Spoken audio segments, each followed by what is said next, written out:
మనం ఉంటాం. ఇవాళ జరిగే సభ కూడా ఉట్టి సభ, ఆషామాషి సభ కాదు. భారతదేశంలోనే అత్యంత పెద్ద సభ ఇది. ఇంతకుముందు భారతదేశంలో అనేక సభలు జరిగి ఉండొచ్చు. అనేక సభలు ఉత్తరప్రదేశ్ గాని, బీహార్ గాని అటువంటి చోట్ల జరిగే సభలు మన అసలు మన పోటీనే ఉండేవి. ప్రపంచంలో జరిగిన అత్యంత 5 పెద్ద సభల్లో పెద్ద సభ మనం వరంగల్లో ఇంతకుముందు జరుపుకున్నాం. అటువంటి సభ మళ్ళా మనం ఇక్కడ జరుపుకోబోతున్నాం. కాబట్టి మనం ఆ యొక్క సభ ప్రాంగణానికి ఆనుకొని ఉన్నాం. ప్రతి ఊర్లో ఉన్న జనం మొత్తం కూడా నడిచిపోదామా, ట్రాక్టర్ల మీద పోదామా, డీసీఎంల మీద పోదామా, 2 వీలర్స్ మీద పోతామా, సమస్యలు చెబుదాం, తెలంగాణ చరిత్ర చెప్తాం, తెలంగాణ కేసీఆర్ గారిని, తెలంగాణ మాట వినడానికి, కేసీఆర్ గారిని చూడటానికి మన ఊరికి, మన ప్రాంతానికి వస్తున్న వాళ్ళకి మొత్తం వేలాదిగా కదిలిపోదామని చెప్పేసి మీ అందరినీ నేను విజ్ఞప్తి చేస్తా ఉన్నాను. అదేవిధంగా ఈ 2 రోజులు మీరు పోయిన తర్వాత మీ గ్రామంలో ఉండే వాళ్ళందరూ కలిసి కూర్చొని మాట్లాడుకోండి. ఏ విధంగా బాగు చేసుకుందాం.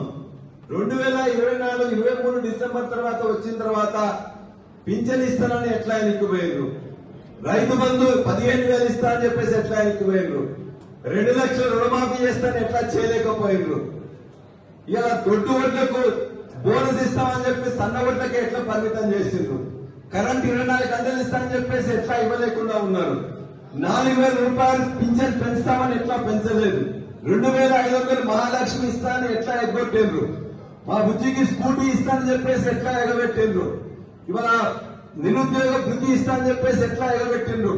ఈ అంశాలన్నీ గ్రామాల్లో ప్రచారం చేయాలి. ప్రతి వాళ్ళ మనసులో ఉన్నాయి. నువ్వు చెప్తే వాళ్ళే చెప్పినట్టున్నారు. కాబట్టి దయచేసి ఈ ప్రచారం చేస్తూ మరలా తెల్లు కాకుండా మన తెలంగాణ మళ్ళా బాగు చేసుకోవడానికి మళ్ళా కేసీఆర్ రావాలని చెప్పేసే విషయాన్ని ఈ ప్రచార కార్యక్రమంలో పోతున్నాం అంటే పోతున్నాం, వస్తున్నాం అంటే వస్తున్నాం కాదు, ఎందుకు పోతున్నాం, ఏ విధంగా తెలంగాణ తెరలైతుంది, తెరలైతున్న తెలంగాణలో మళ్ళా మనం ఏం చేయాలి, దానికి నాంది ప్రస్తావనే ఈ ఎలకతుర్తి సభ, ఈ బీఆర్ఎస్ సభ, ఈ కేసీఆర్ సభ. కాబట్టి ఆ సభకు మొత్తం దండుగట్టి ఎక్కడ చూసినా కూడా స్టేషన్ కన్పూర్లో ఈ విధంగా అద్భుతమైన ర్యాలీ పోయింది, అద్భుతమైన 2 వీలర్స్ పోయింది, అద్భుతమైన ట్రాక్టర్ ర్యాలీ పోయిందని చెప్పి ప్రతి అన్నింటిలో కూడా మనదే వచ్చినట్టు ఉండాలి. ఎందుకంటే ఆనుకొని ఉన్నాం కాబట్టి మనమే ఆ సభలో సగం ముందు మనమే ఉన్నట్టు ఉండాలి. దాంతో పాటు ప్రతి గ్రామం నుంచి వాలంటీర్స్ కావాలి. ఆ రోడ్డు టైట్ గా ఉన్నది. ధర్మసాగర్ నుంచి దేవునూరు గాని అవన్నీ కూడా సింగిల్ రోడ్డు ఉన్నది. మన వాళ్ళే రోడ్డు మొత్తం కూడా 150-200 మంది మొత్తం కూడా వాలంటీర్స్ గా ఉండాలి. ఆ వెహికల్స్ ఈజీగా పెట్టేట్టు చూసుకోవాలి. ఆ వెహికల్స్ పార్కింగ్ దగ్గర మనమే చూసుకొచ్చుకొని ఎక్కడ కూడా పెట్టి ఉండాలి. ఆ తర్వాత ముందు కూడా సభలో ముందు కూర్చున్న వాళ్ళంతా గన్పూర్లో కూర్చోవాలి. ఎవరు ఆన్ చేయాలో వాడు చేస్తే ఆనైతుంది కానీ ఈ తాసిల్ మోటార్లు వచ్చేసి మోటార్లు ఆన్ చేస్తే ఆనైతాయా, వాళ్ళ దాన్ని మేలు చేసామని చెప్తారా. కాబట్టి ఇలా ఆ మోటార్లకు డబ్బులు ఇచ్చింది కేసీఆర్, పని వేపించింది కేసీఆర్, చివరికి మళ్ళీ మేము మా పాదాలు అక్కడ పోయి అని మేం చేస్తేనే అయింది. అందుకే మళ్ళీ ధర్మసారి పోయి అని నీళ్ళు చదువుకున్నాడు, మేము అక్కడ పోయి మొత్తం పంపులాన్ చేసి వచ్చినాం.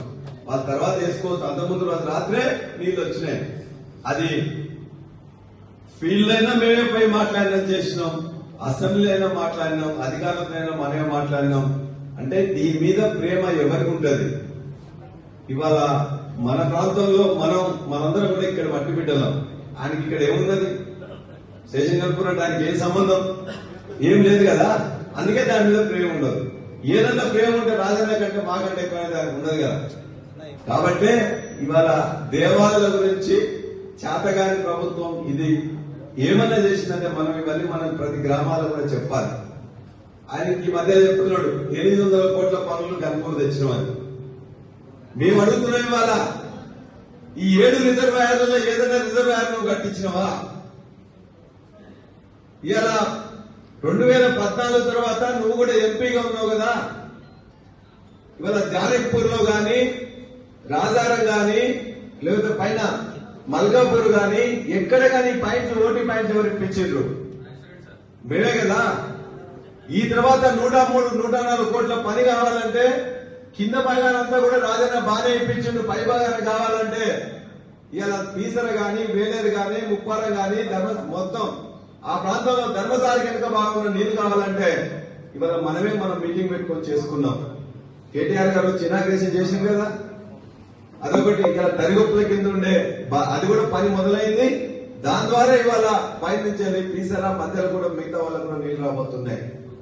ఒంగాలపల్లి